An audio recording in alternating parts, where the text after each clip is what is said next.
तो बेटा आप बीबीए कर रहे हैं? जी फाइनल ईयर में हूँ, और बेटा नहीं साद नाम है मेरा। ओह ओके, साद मुअज्जम। आप यूनिवर्सिटी फटफटी, मेरा मतलब मोटर बाइक पे जाते हैं या बस पर? मोटरसाइकिल पे।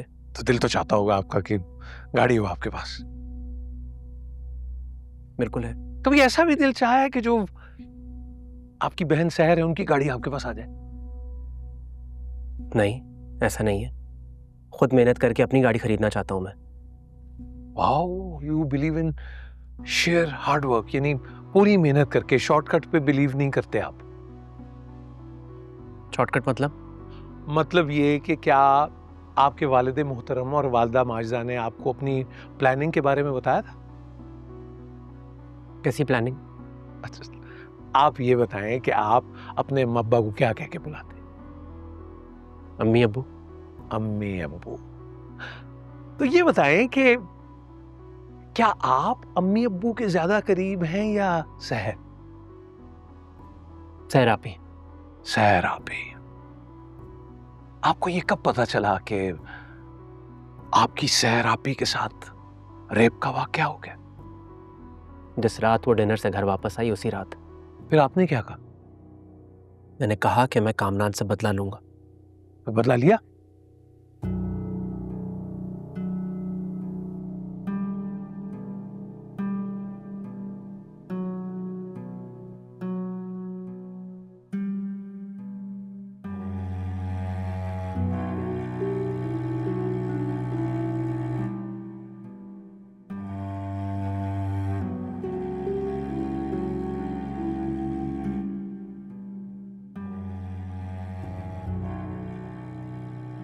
आजम, वो सहर कह रही है कि उसने पुलिस स्टेशन जाना है। Police station? अम्मी अभी भी कोई कसर बाकी है जो अब आप ही पुलिस स्टेशन जाना चाहती हैं? साथ में क्या कहूं उसे? जो भी कुछ उसके साथ हुआ है भूल जाए, चुप रहे। अम्मी, शोर मचाने से भी इंसाफ नहीं मिलता इधर। नहीं मिलता तो भी लोग लड़ते हैं ना अपने हक के लिए। हाँ तो अब्बू लड़ेंगे ना हम, मगर अदालतों में लड़ने से कुछ नहीं होगा। वो जो करना है मैं करूंगा। तुम क्या चाहते हो कि इस घर पे कोई और क़यामत टूट पड़े? कितनी दफा तुम्हें कहा है कि अपने गुस्से को काबू में रखो।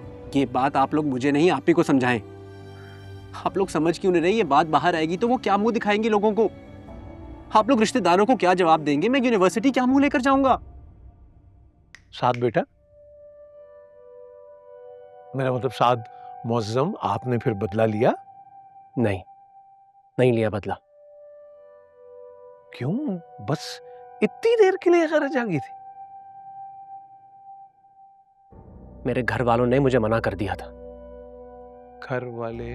सहर आपी, आपके अम्मी और अब्बू ने आपको समझाया, लेकिन आप तो गुस्से वाले नौजवान हैं, एंग्री यंग मैन, नहीं? उन्होंने बार बार समझाया तो मैं समझ गया।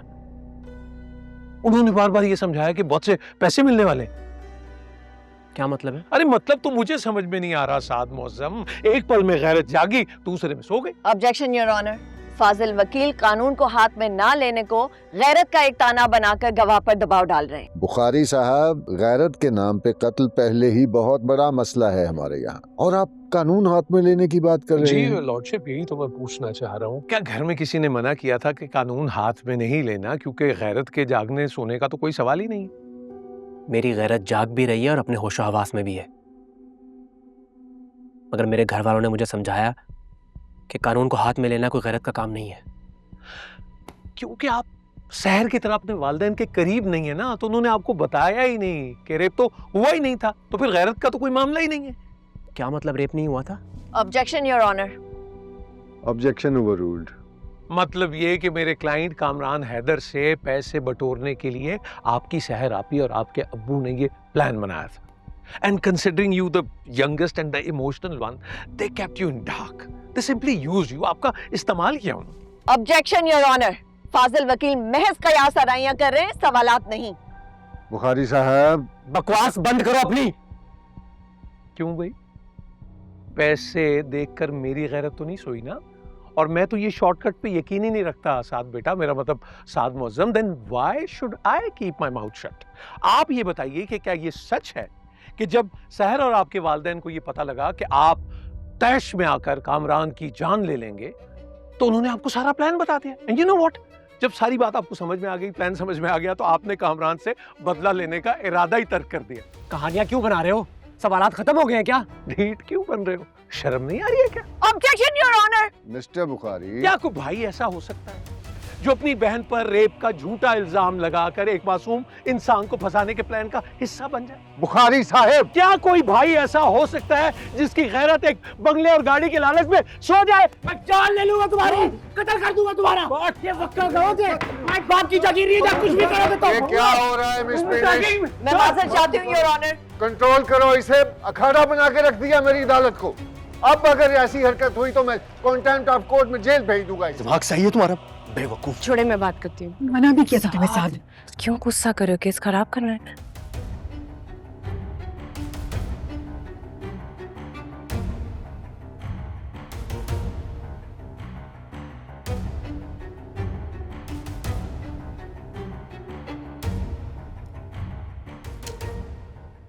आप ठीक हैं बुखारी साहब? पानी है। My God, how can I do that?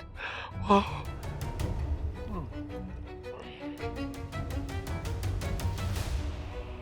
छोड़ूंगा नहीं कामरान और इसके वकील को मैं। साथ डॉक्टर शहनाज, आ जाएं, आपकी बारी है।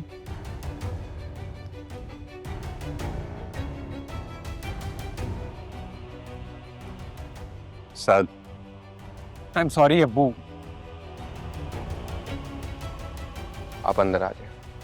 बुला रहे मुझे?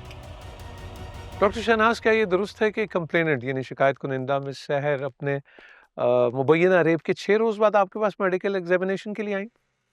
जी दुरुस्त है। तो क्या ये कहना भी दुरुस्त होगा कि डीएनए रिजल्ट में ऐसा कुछ नहीं है जो उनके इल्जाम को दुरुस्त साबित कर सके? जी ये भी दुरुस्त है। तो फिर आपने अपनी रिपोर्ट में रेप को मुकम्मल तौर पे रूल आउट क्यों नहीं किया? क्योंकि सहर के जिस्म पे चोटों के निशान थे, उसके बाजू पे, उसके अलावा उसकी गर्दन पे और थाइस पे भी निशानात थे।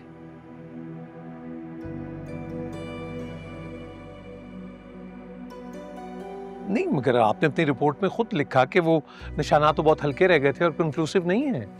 बिल्कुल लिखा है, लेकिन इस रिपोर्ट का ये कंक्लूजन नहीं है कि रेप हुआ है। तो उसका ये कंक्लूजन क्यों नहीं है कि रेप नहीं हुआ? देखिए, मैं आपको पहले भी बता चुकी हूँ कि सहर के जिस्म पे चोटों के निशानात मौजूद थे।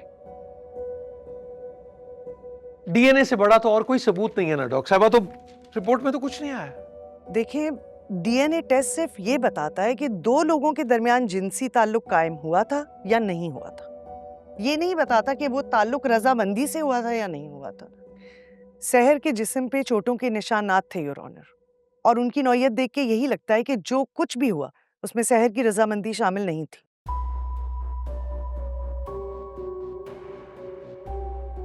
डीएनए टेस्ट के मुताबिक जब कोई ताल्लुक कायम ही नहीं हुआ तो फिर चोटों की क्या अहमियत? अहमियत है योर ऑनर, ये पुलिस का काम है कि इस मामले की शफाफ तहकीकात की जाए।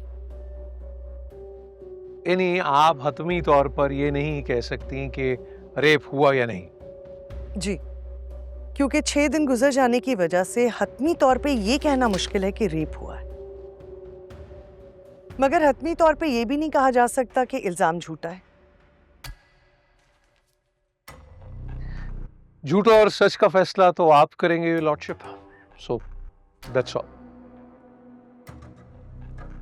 आज तो बहुत देर हो गई, अदालत का वक्त भी खत्म हो गया, तो क्या ख्याल है इंस्पेक्टर शफीक जो इन्वेस्टिगेशन ऑफिसर हैं इस केस के, उनकी गवाही और जिरा अगली समात पे रख लें? बुखारी साहब, miss Binish. Defence has no objection your lordship. Prosecution also has no objection, Your Honor. Alright, तो अगली समात में इन्वेस्टिगेशन ऑफिसर इंस्पेक्टर शफीक बतौर गवाह पेश होंगे और उस पर जिरा भी होगी। जबकि मुलजिम कामरान का 342 का बयान कलमबंद किया जाएगा।